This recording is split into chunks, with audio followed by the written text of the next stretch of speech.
Here, visitor, and welcome to this sacred site. Delphi is an amazing place to visit if you're looking for... I've come here on several occasions in search of answers to some particularly puzzling questions.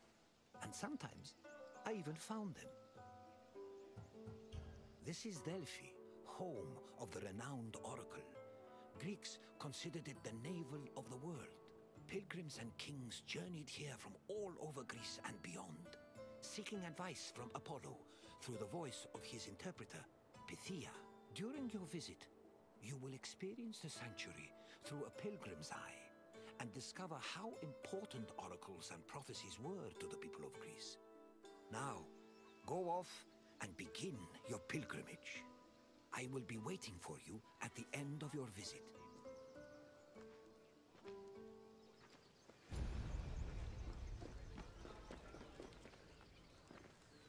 On their journey to the Temple of Apollo, pilgrims walked this sacred path up Mount Parnassus. The summer sun beat down hot on their backs. Along the way, they took in the magnificent monuments, treasuries, and statues that adorned the road.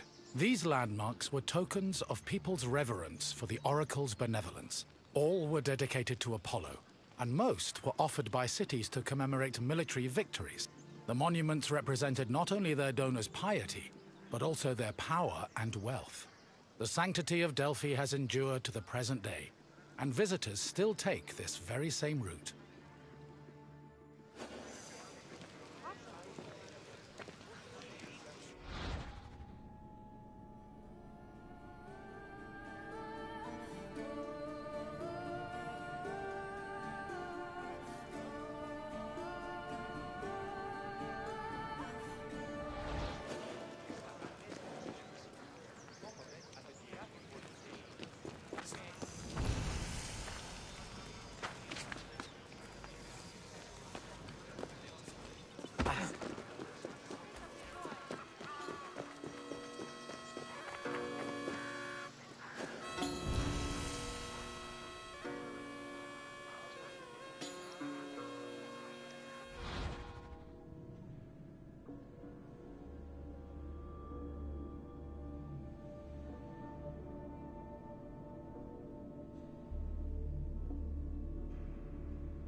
One of the most impressive dedications to Apollo came from the Cnidians, a Greek population that colonized the island of Lipari, north of Sicily. The story behind this dedication is notable.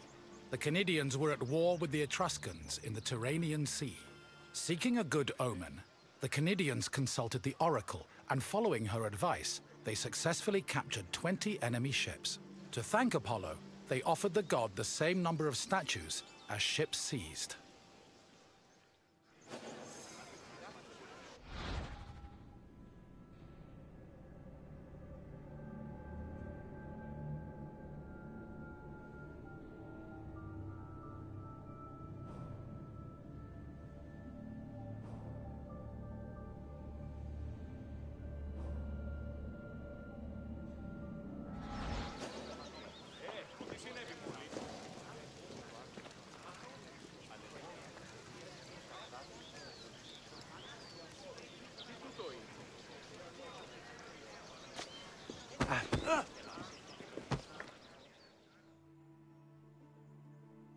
One of the most impressive story behind this, the Cnidians seeking a good omen, that to thank Apollo.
Φεύγω.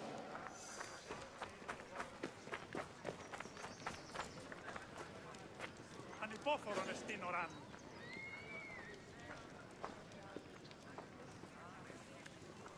Ποιος ο υπέτειος?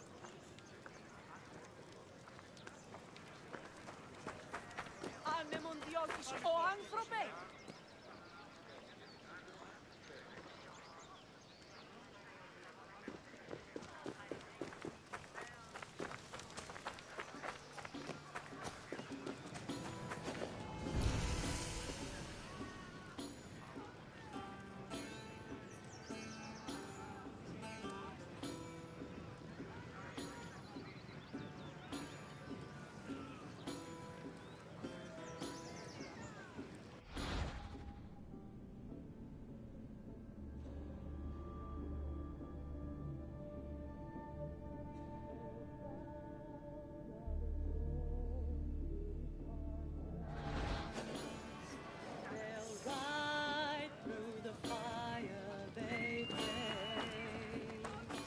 Next to the Naxian Sphinx stood a simple structure to display offerings from the Athenians, most of which were spoils of war. In particular, these offerings, called ex-votos, were prows of sunken Persian ships.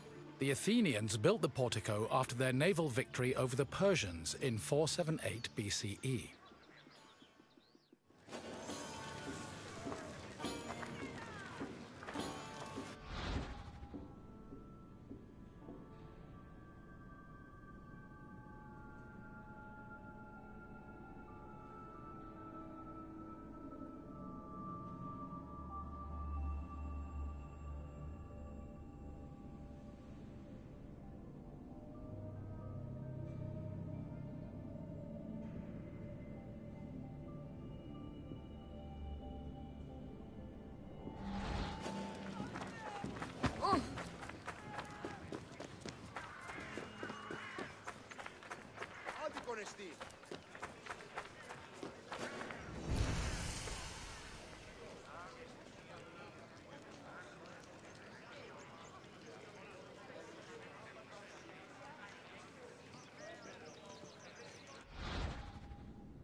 Ούφε βροσί.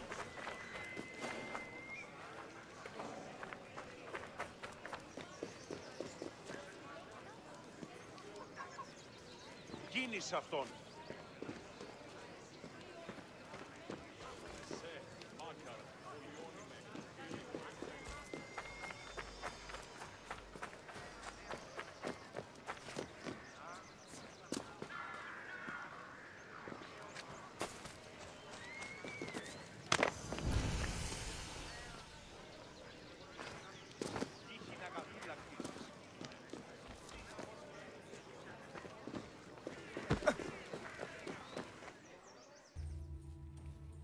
Once arriving before the temple, pilgrims wishing to consult the oracle had to first pay a tax. This tax gave them the initial right to approach the altar of Apollo and make an animal sacrifice to the god.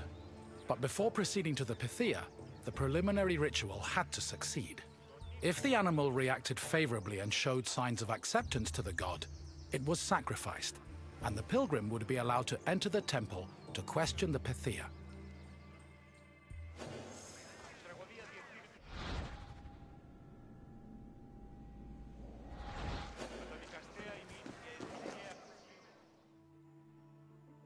At last we arrive at the Temple of Apollo, where the oracle relayed her prophecies. The temple was the final destination of those seeking an audience with the Pythia, and its appearance matched the majesty of its purpose.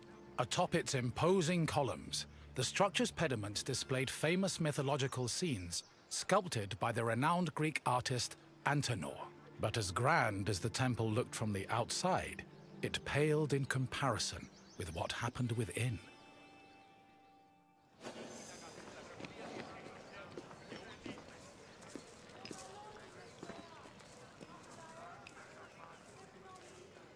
at the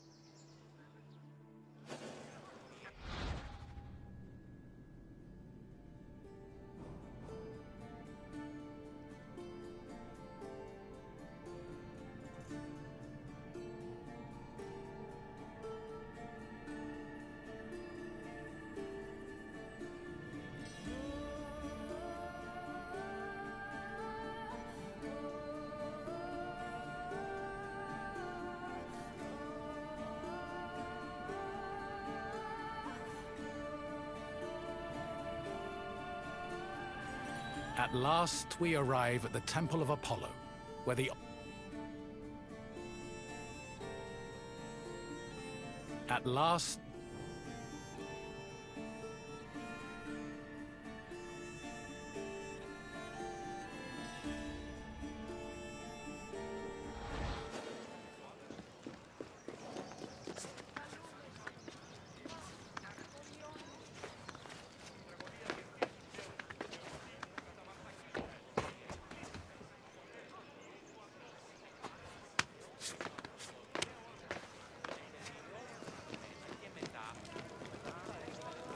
I will see you again soon, traveler.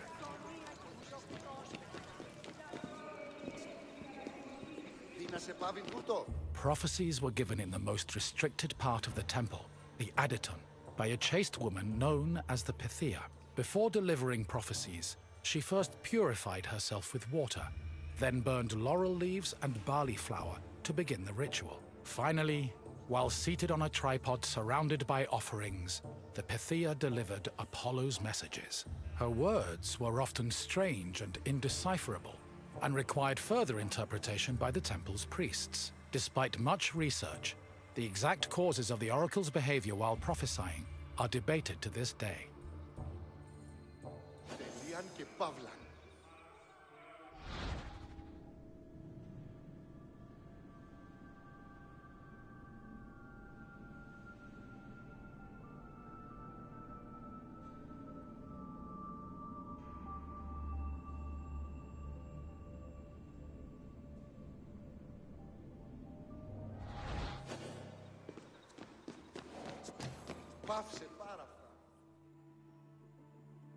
Myths say that while searching for an oracle who could impart their words to mortals, Apollo established a sanctuary on Mount Parnassus.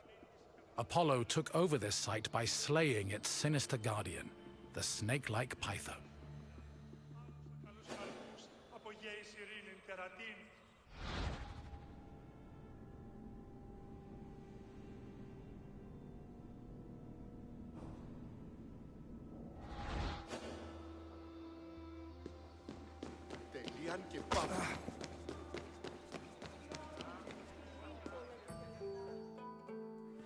Your visit is complete. I hope you now understand how important this sanctuary was, and how it affected the lives of people both in the... To be honest, I could speak about Delphi.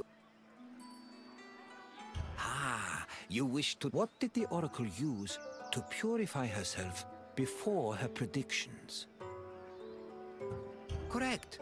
The time for another question. Which god was believed to speak through the oracle at Delphi?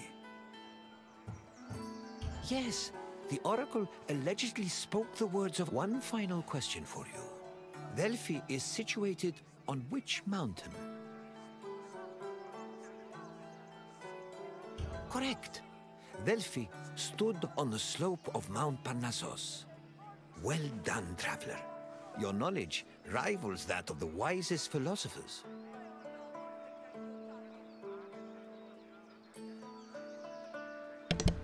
哎呦，还是被你抓到了。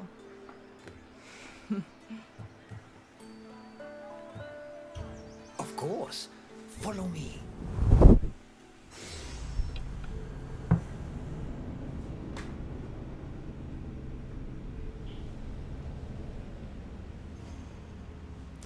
疟疾跟肺结核是主要疾病，水痘、白喉、腮腺炎、百日咳也对健康造成了很大的影响。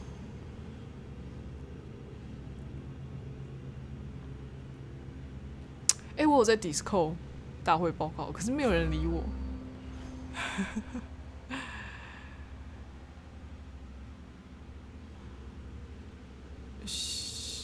正一项策略，保留民主，并提高海权争霸。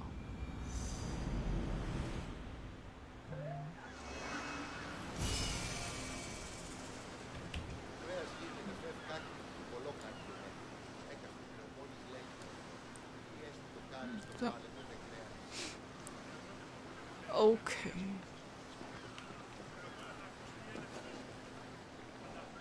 Greetings, wanderer, and welcome to the port of 比 Piraeus. 雷埃夫斯港。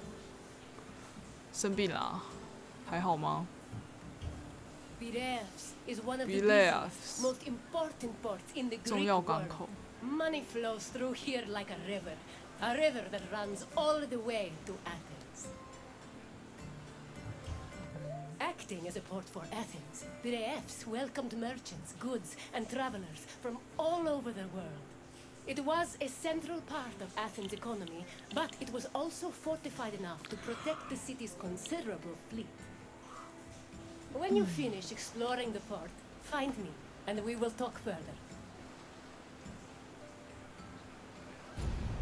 想换衣服了。你还在痛啊？痛几天了？太严重了吧。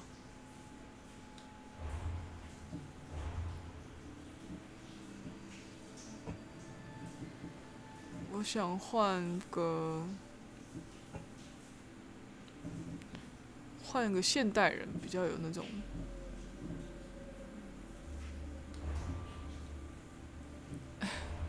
旅游的感觉啊。选个白马，有旅游的感觉。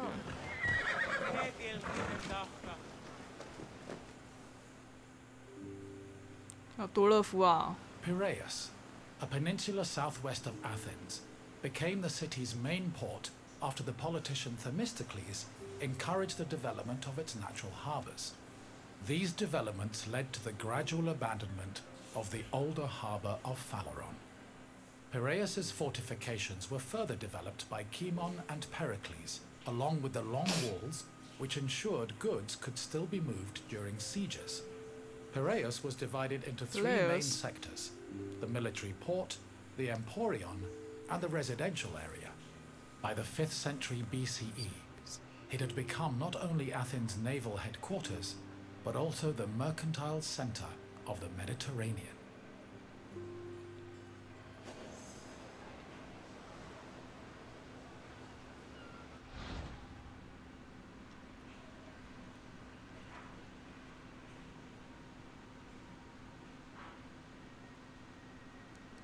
哇，上地理课哦。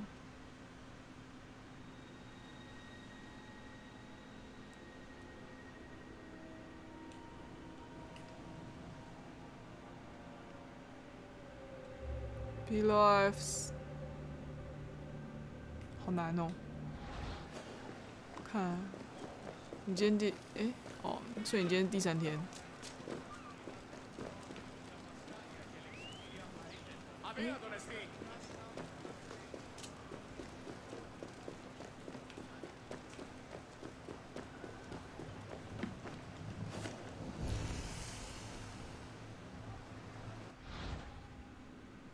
什么鬼啊？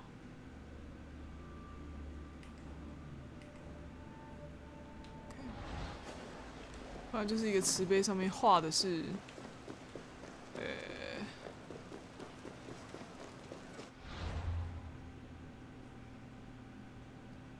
哦，这就是比勒埃夫斯港的，它在阿提卡。哦。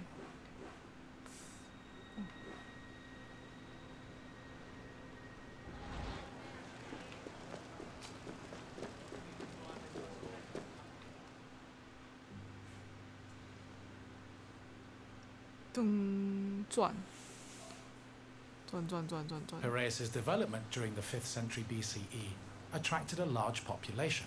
Many craftsmen, merchants, bankers, sailors, and ship owners moved to the port in great numbers. The population was a mix of Greek citizens, foreign visitors, and immigrants, known as metics. The variety of the port's inhabitants gave Piraeus a cosmopolitan atmosphere. Most of the residents were involved in trade, but others worked on shipbuilding or in larger scale industries like shield factories. Piraeus's commercial focus offered many opportunities for those seeking to increase their wealth and status. One such rags to riches tale is that of Passion, a slave who eventually became a citizen and earned a fortune thanks to his bank and his shield factory.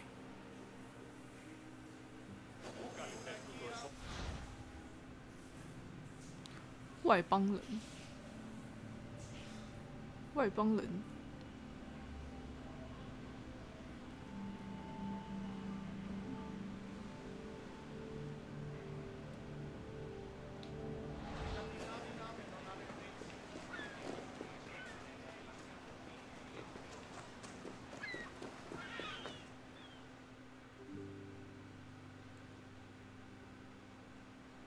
Piraeus was a demi, or district, of Attica. Because of its size, function, and varied population, it had a much more complicated administrative structure than other demes. Above all, Piraeus was closely monitored and controlled by the Athenian assembly due to its importance to the city. Within the port, there were two separate categories of trade: international trade, which took place in the Emporion, and retail trade, which was managed by Kapoloi in Piraeus's agora.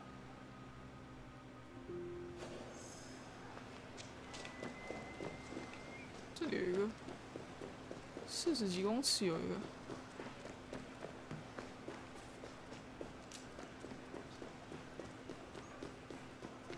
这里。哦，原来是参考钱币的。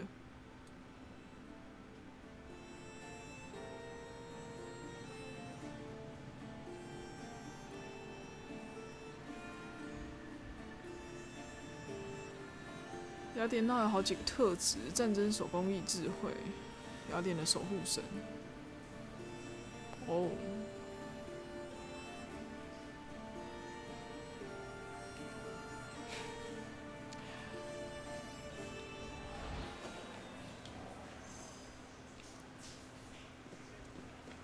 以前的钱币好不远哦。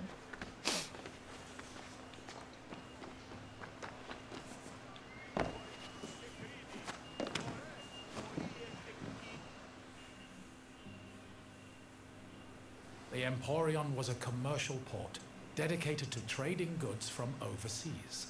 All international transactions were required to be made within its limits and needed to be exclusively wholesale.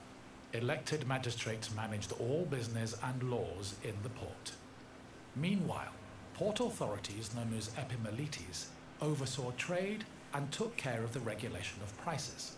This was an especially crucial duty, as the amount of supplies and goods could fluctuate wildly based on factors like bad harvests or lost cargo. Common products sold in the Emporion included vegetables, fruits, fish, leather, timber, marble, metal, weapons, and ceramics. According to Hermippos, Athens was also wealthy enough to afford the finest goods from all over the world, including figs from Rhodes, almonds from Thassos, oil from Samos, and wine from Chios. Taxes were collected on all merchandise that came into the Emporion, which provided Athens with a major source of income. 课税哦，以前就课税哦，课报。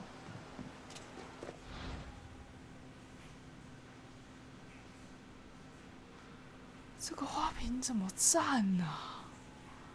无彩绘的陶制双耳瓶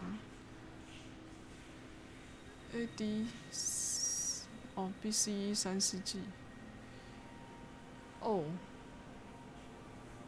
，My God， 好多关哦，不想看。走开啦！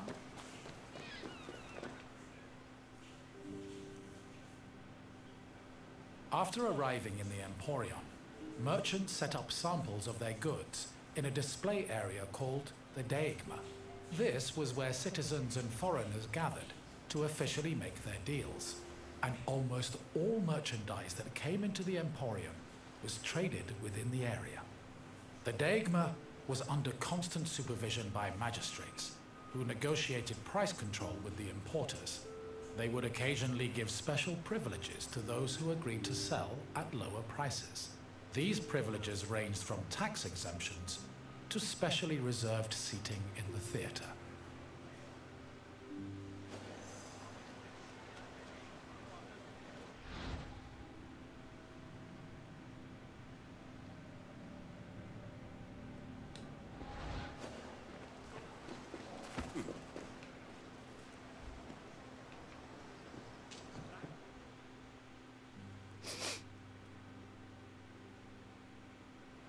Piraeus was a deme, and as such was supervised by a magistrate called the Demarchos.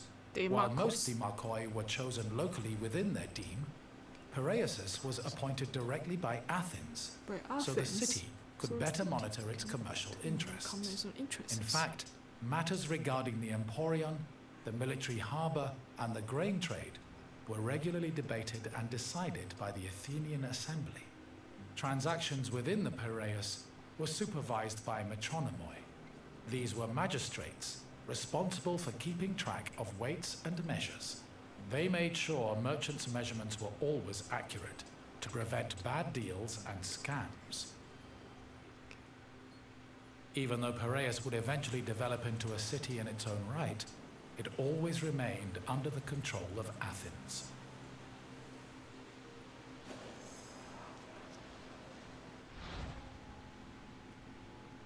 在阿提卡这个行政区呢，国际交易的贸易会比其他受到更严密的监督，违法商人会受到严重的后果，有权内杀人惩戒，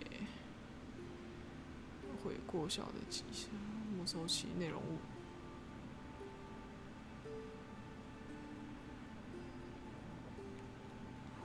有方的钱呢，好酷哦！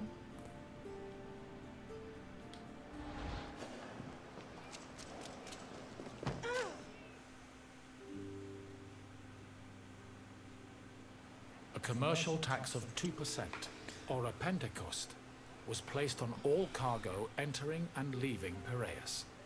The tax was collected by a group of 5 people called Pentecostologoi. According to Andocides, this position could be bought for the hefty sum of 30 talents, or 180,000 drachmae. However, most of these officials made a profit of up to 6 talents, making the job very lucrative. While merchants were responsible for setting the value of their goods, Pentecostologoi had the power to challenge the value, if they saw fit. Furthermore, merchants were required to register with these officials before they could transport, display, and sell their goods. Overall, this system provided Piraeus, and by extension Athens, with a tremendous amount of money.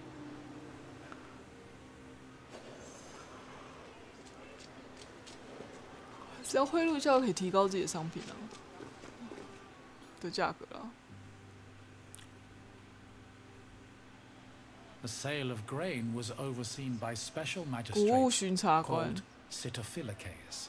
Since some Greek cities had a grain deficiency and relied heavily on imports, these officials were extremely important. Their duties encompassed all aspects of grain commerce, including price control and profit margins, to ensure Athens remained well-fed. This is no surprise. Grain was so important to Athens that 2/3 of all stocks were required to be transported and sold at the city's agora by law. According to Demosthenes, the significance of the Sitophilakes was such that if they failed in their duties, they faced the death penalty.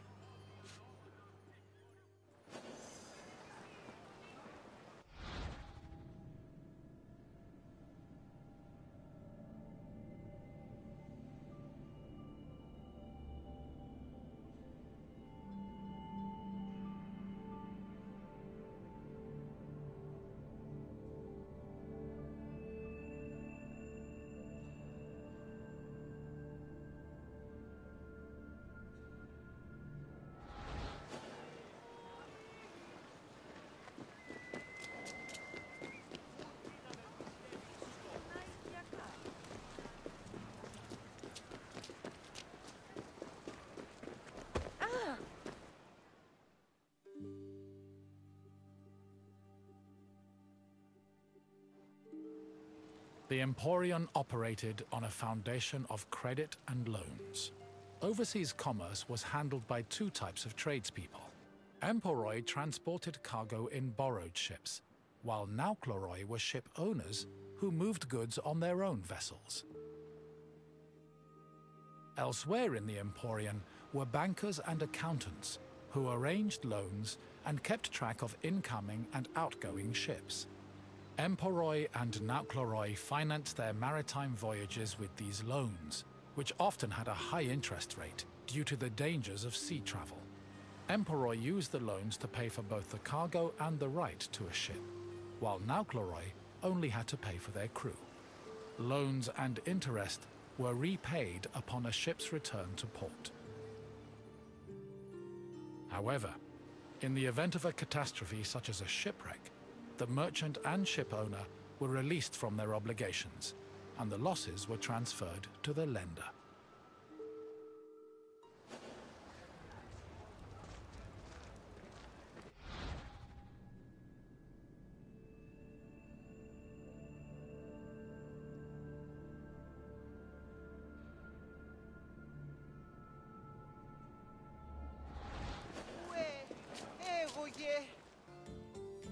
You've returned.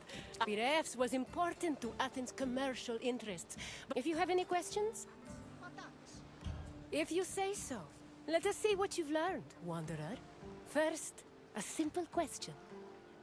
Which Athenian politician originally encouraged the development of Piraeus' natural harbors? Say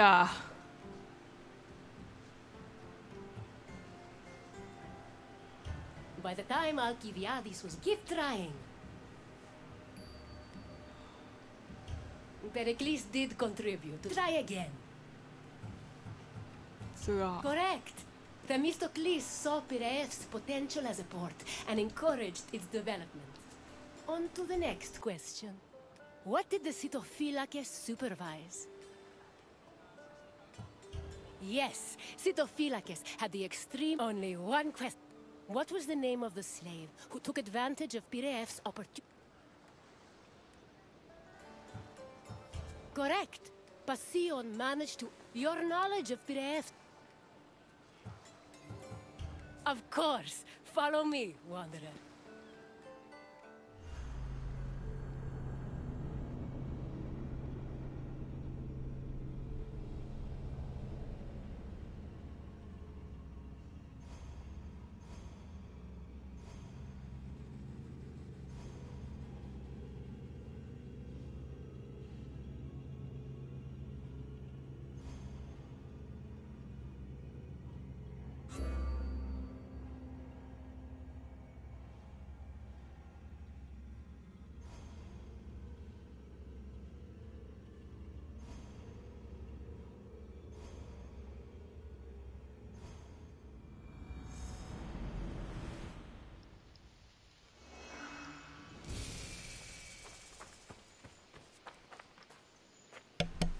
没有，刚才错了好几次。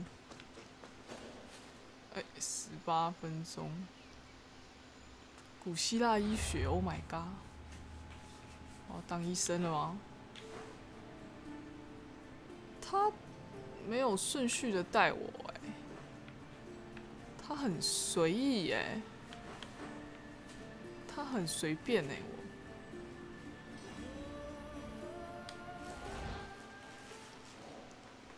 Welcome, traveler, to the sanctuary of Asclepios. 这我要复索为什么要去下雨and healing. The sanctuary of Asclepios is an amazing place, even for those with only a passing interest in medicine. It was a fascinating location, combining the mystical, religious, and scientific. And if someone happened to pass out, they'd luckily be surrounded by skilled physicians. 我已经过了。 This is the sanctuary of Asclepios, the god of medicine. It was here that the sick and weary came, seeking cures for their ailments. Sometimes the medical practitioners provided the cures, and sometimes the healing came from the gods themselves. This tour will help explain the inner workings of the sanctuary. as well as the unique way the Greeks approached medicine. I hope you enjoy yourself. I'll be waiting for you at the end of your visit.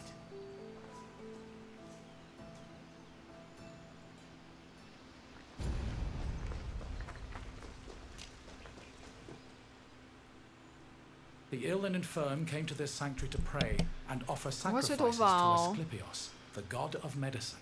According to myth, Asclepios was once a mortal physician who eventually became a god. He had many sanctuaries across Greece, but the most famous was in Epidaurus. When pilgrims passed through the entrance of the sanctuary, they could read this inscription: "When you enter the abode of the god which smells of incense, you must be pure, and thought is pure when you think with piety."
Medical steles constituted a sort of hub between medicine, religion, and the divine.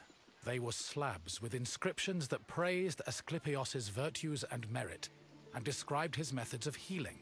The inscriptions relayed the dreams patients had within the abaton, one of the most important buildings in the sanctuary.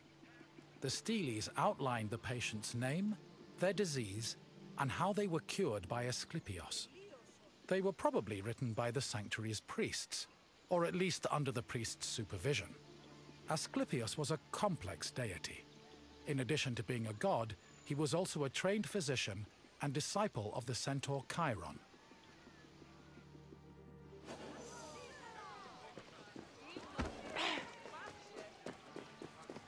Αδύνατον εστί.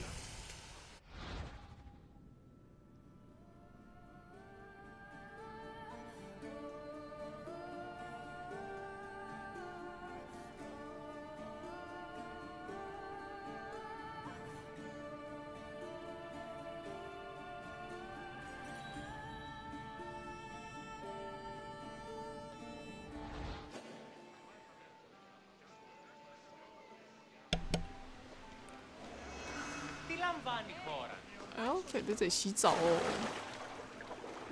就是净化自己的地方。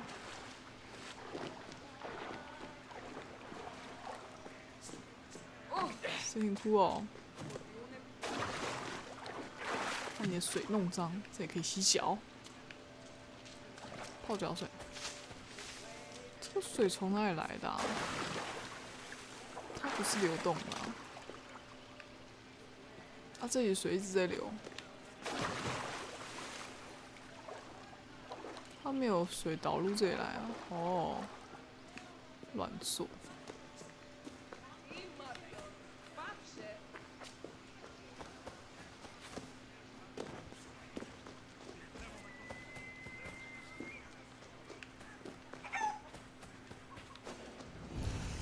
哎呦，阿斯克勒庇厄斯神殿的复原图，呛！哎，不是第一天呛 UB 了。神殿花了超过4年时间建造，内部有象牙跟黄金克里斯里凡廷式，好复杂。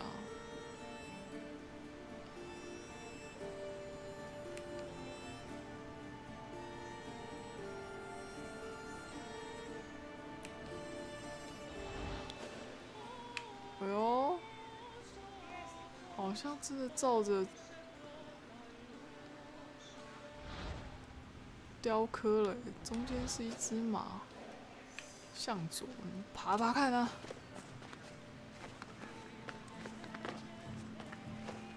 哦，没有照着做啊！哦，哦，这种像牙跟筋。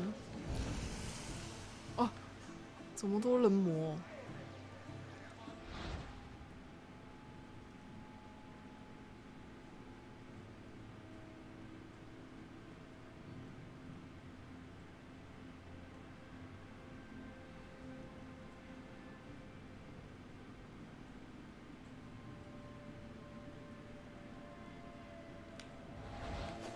为什么要献上这些看起来超像杀人魔的纪念品呢？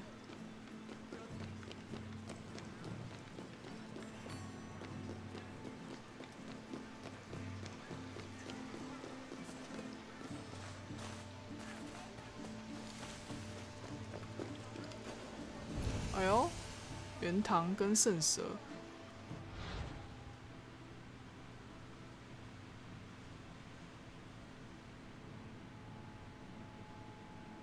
一条蛇治好一个男子的脚趾，他的脚趾伤口令他十分疼痛。他仆人在白天时将他带至户外，坐在某个椅子上，一阵睡意使他睡去。随后，一条蛇从梦中的肾疗所爬出，用蛇信治好了他的脚趾。这条蛇在办好事以后回去，男子转醒后身体无恙。甚至他看到一个景象：一个英俊的年轻男子将药撒在他的脚趾上。好。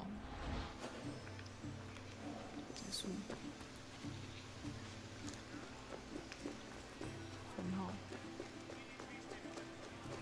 非常有创意。这是钱币。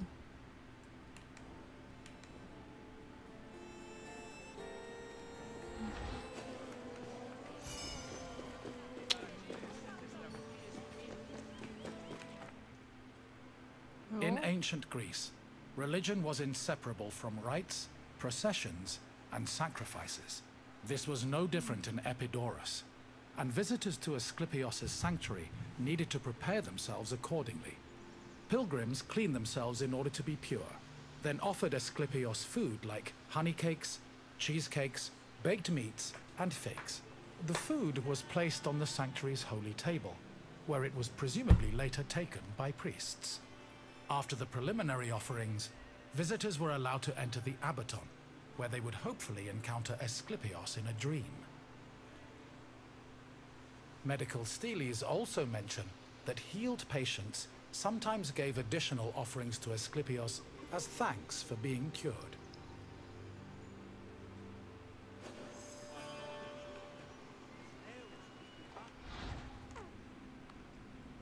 Oh, 好长哦，快睡着了。那这种悲惨的阿波罗说他用这种悲惨的死法回到我的骨肉，更别提他母亲还经历了剧烈的痛楚，心里再也无法忍受。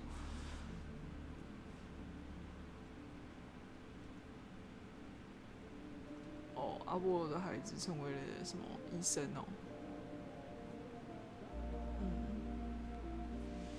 阿斯克勒庇厄斯。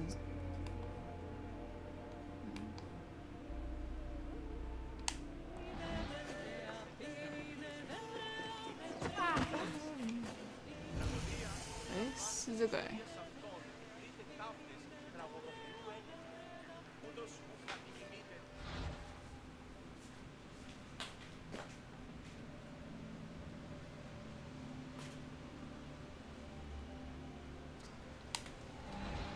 为什么他们的钱币都有一个磨啊、压痕？很像以前那个信封的邮封，那个什么邮戳。Asclepios was originally born a mortal, and was the product of an affair between the god Apollo and a mortal, Coronis. Apollo killed Coronis after discovering she had been unfaithful, and ordered her body burned on a funeral pyre. However, he rescued his unborn child from Coronis' womb before the fire consumed her body. Apollo gave the baby to the centaur Chiron, who raised Asclepios and taught him to practice medicine. Over time, Asclepios became so skilled in the art of healing, he could even raise the dead. This angered Zeus, who sent Asclepios to Hades with a thunderbolt. Apollo retaliated by killing the Cyclopes responsible for making Zeus's thunderbolts. Then, Zeus revived Asclepios, making him immortal and deifying him in the process. In sculptures, pottery, mosaics, and coins, Asclepios was portrayed holding a staff intertwined with a sacred snake. The staff is a symbol of medicine that still endures to this day.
The Epitateon was the priest's residence. As the link between patients and the gods, priests were essential to the operation of the sanctuary. They were often elected into the priesthood for one-year periods, but could also buy themselves a position if they were wealthy enough. In addition to interpreting patients' dreams in the Abaton, priests both supervised and performed sacrifices and rituals. During these functions, they were usually clad in white.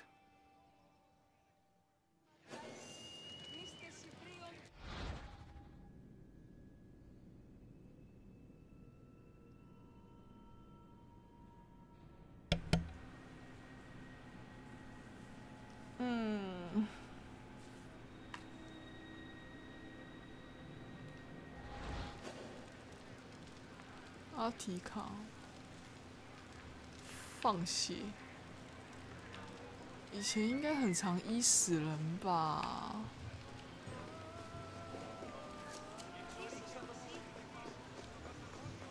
这种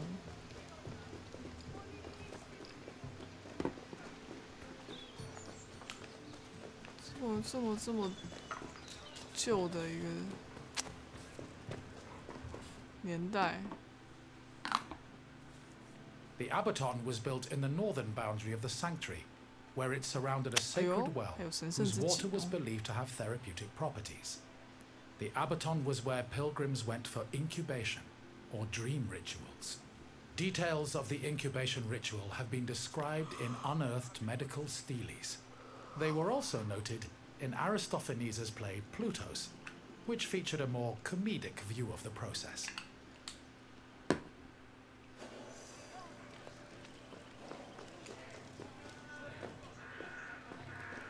这忘记看了。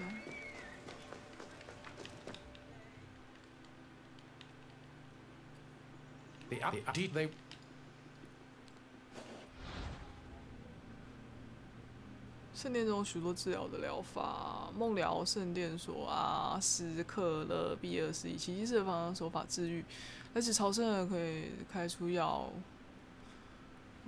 考古行动有手术刀，有些人还可以接受手术。这么多项治疗方式不会让人感到意外，人本来就尽庇厄斯的经验老道，灵魂运用的医者。不管是哪些先天患有溃伤、铜器或石头直中四肢、烈焰、寒冷有恙，他们都把那种痛苦那种检测出来。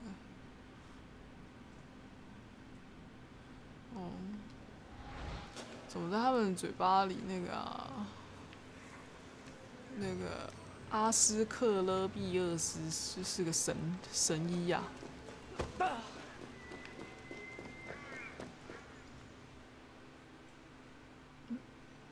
Incubation was the dream ritual pilgrims experienced in the Abaton. After completing the necessary preliminary rituals, pilgrims were allowed to enter the sacred building, where they lay prone. As they took in the smell of burning incense, the sanctuary's priests extinguished the oil lamps and asked them to sleep in silence. Once they were asleep, Asclepios would appear in their dreams and give his medical advice. The advice included diet and treatment recommendations, as well as requests for specific offerings or religious rituals. Upon waking up, priests interpreted the patient's dreams, unless a patient had been miraculously healed in their sleep. However, if a patient was completely beyond help, they were removed from the Abaton. This was to adhere to a ritual law that stated that no one could die or be born within the building. 哇塞，有够白痴的什么敷梦所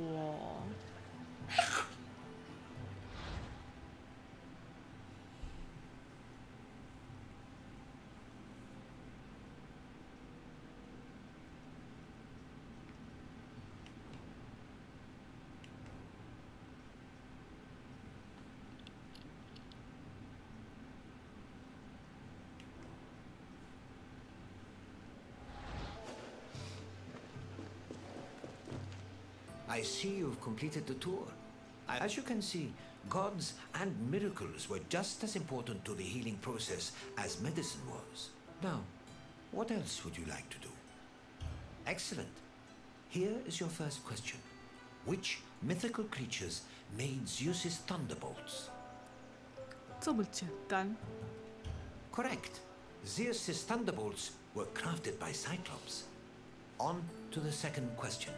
What was the name of the building where incubation occurred? Yes, pilgrims entered the Abaddon to undergo a dream ritual in the hopes of curing their ailments. One final question for you. Who was Asclepios' father? Apollo. Yes, Apollo was Asclepios' father, and his mother was a mortal named Coronis. You've proven you know the sanctuary inside and out. Well done. Yeah. Very well. Follow me.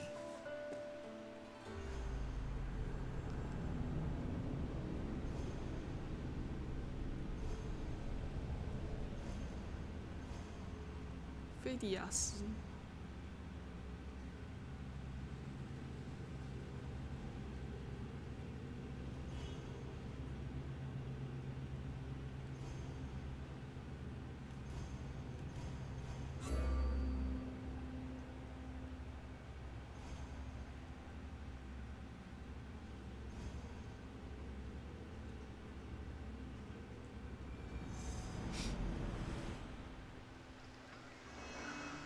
Yeah. Cool.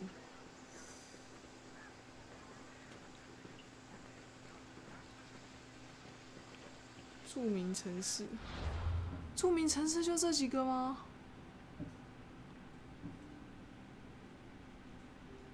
哦，就这样。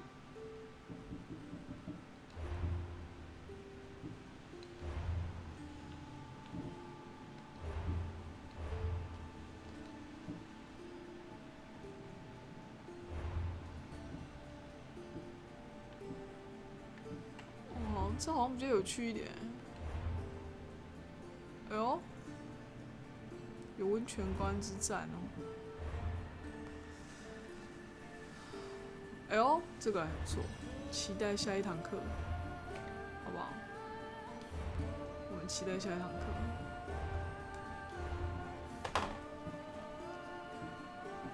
再见。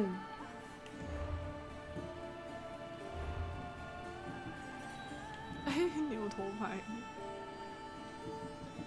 冒牌牛头人。